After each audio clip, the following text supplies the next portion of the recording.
కాంతారా ఎలా అనిపించింది అన్న ట్రైలర్? అన్న కాంతారా ట్రైలర్ చాలా అంటే చాలా బాగుంది అన్న. ఓకే, అసలు కాంతారా ఫస్ట్ క్లైమాక్స్ ఎలా ఉన్నాయో సీన్ లో దానికి మించి అనిపించింది. ఆ యుద్ధ సీన్స్ ఫైట్ లో కొన్ని షార్ట్స్ అయితే పెట్టారు కదా ట్రైలర్ లో, ఆ విజువల్స్ ఎలా అనిపించినాయి?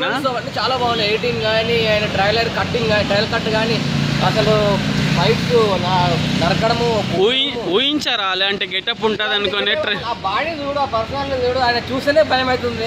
ఫస్ట్ కాంతారా ఏదో సింపుల్ గా చేశారు, ఇది భారీ బడ్జెట్. ఆ ట్రైలర్ చూసినట్టు మీకు ఎలా అనిపించింది? బడ్జెట్ ట్రైలర్ చూసిన తర్వాత పుష్ప 2 ని బ్రేక్ చేస్తాను. ఓకే, డ్రెస్సింగ్ స్టార్ చెప్తున్నా, నా పేరు dressing star Ravi. Dressing star చెప్తున్నా, Kantara movie hit. Background music ఎలా అనిపించింది? బ్యాక్గ్రౌండ్ మ్యూజిక్ అన్ని చాలా బాగున్నాయి అన్న. ఓకే, నేను మీరు చెప్పిన దానికంటే చాలా ఎక్కువ ఎంతలో ఉన్నది.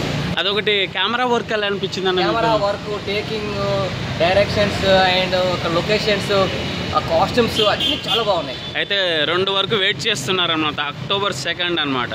అక్టోబర్ 2 ఆ రోజు దసరా. అవును, దసరా రోజు, ఆ రోజు గాంధీ జయంతి, 2 ఒకే రోజు కాబట్టి దసరా రోజు అందరూ తప్పకుండా చూడాల్సిన మూవీ కాంతారా మూవీ. ఏం దించారు అసలు చెప్తున్నా, ట్రైలరే ఇంత అనిపిస్తే సినిమా ఎలా ఉంటుందో ఒకసారి మీరు గెస్ట్ చేయండి.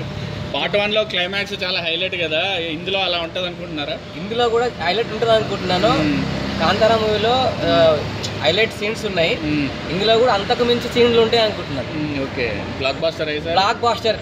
పుష్ప 2 రికార్డులు బదలు కొడుతుంది. చెప్తున్నాను కదా, 5,000 కోట్లు 10,000 కోట్లు పక్కా. Okay, thank you. National award వస్తుంది మరి? National award compulsory. డ్రెస్సింగ్ రావాలి, బాడీకి రావాలి. అవును లేదు, డ్రెస్సింగ్ స్టార్ ఇక్కడ. డ్రెస్సింగ్ స్టార్ చెప్పిందని చెప్తున్నాను మీకు, అందరు చెప్తున్నా, ప్రతి ఒక్క ఆడియన్స్ అందరు చెప్తున్నాను, నా పేరు డ్రెస్సింగ్ స్టార్. మర్చిపోకండి, ఓజీ సినిమాకి నేను డిఫరెంట్ కాస్ట్యూమ్ తో వస్తాను. ఏ కాస్ట్యూమ్ తో వస్తానని మీరు ఎక్స్పెక్ట్ చేయలేరు. అలాంటి కాస్ట్యూమ్ తో వస్తాను, చూడండి, వెయిట్ చేయండి.